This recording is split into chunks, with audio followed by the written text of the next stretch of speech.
Welcome to the deep dive.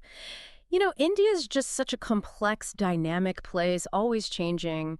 But alongside all that energy, we've recently seen a string of really quite tragic events, things that make you stop and take notice. That's absolutely right. And our goal today isn't just to list these things off. We want to quickly unpack them, look at how different they are, the scale, and maybe, the underlying issues they bring to light. Okay. We're talking everything from uh, natural disasters to safety concerns, systemic problems, really trying to give you a fast grasp of what's been happening. Got it.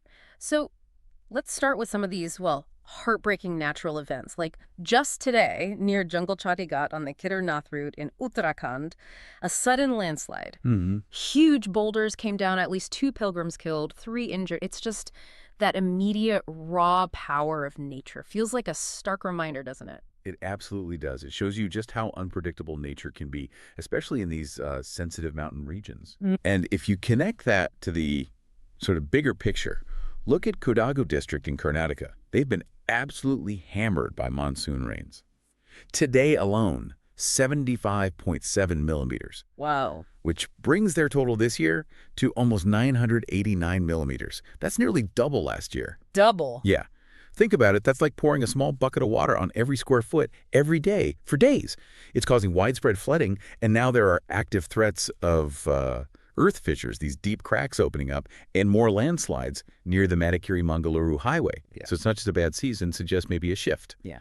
towards more severity. Right. And it's clearly not just nature acting up, is it? We're seeing immense pressure on public safety, on infrastructure too. Oh, yeah? Take the IPL victory parade in Bengaluru June 4th, after the Royal Challengers won. Yes, I remember hearing about A that. crowd crush near the stadium, Yeah. at least 11 people dead, over 50 injured. That's a different kind of tragedy. Points to other kinds of problems. It certainly makes you think about urban planning, crowd control for these huge events, Mhm. especially in cities growing so fast. Mhm. And then look, just on June 15th, that pedestrian bridge collapsed over the Indriani River in Pune. Oh, yeah. 2 people dead there, 32 injured, some still missing.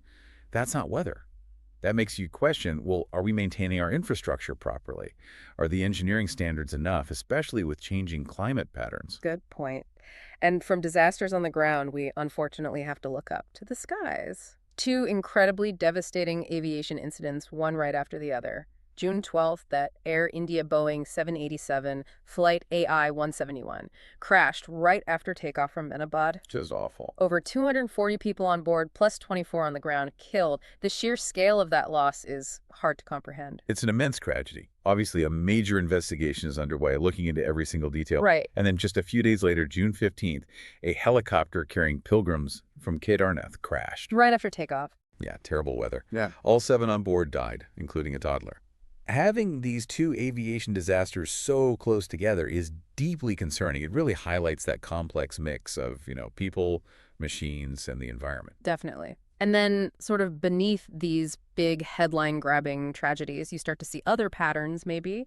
Things pointing to deeper systemic issues that are just as vital. Like in Chhattisgarh, a tribal woman and her newborn died at a primary health center. Mhm. The relatives are saying there was no doctor there, only a nurse, and that led to fatal delays. That seems to point to a really core problem. It really does. It highlights a critical gap, doesn't it, in primary health care? Mm. How getting essential services can be, well, almost a lottery if you're in a remote area. Mhm. It speaks to failures in resource allocation, maybe oversight. Yeah. And you can connect that to other health issues, too. Like after those 2 bad fires in Nagpur recently, it really brought attention to the lack of skin banks in central India. Skin banks. Yeah, vital for treating severe burn victims with skin grafts.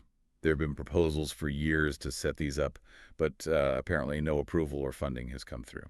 So, when we step back and look at all this together, what's the takeaway?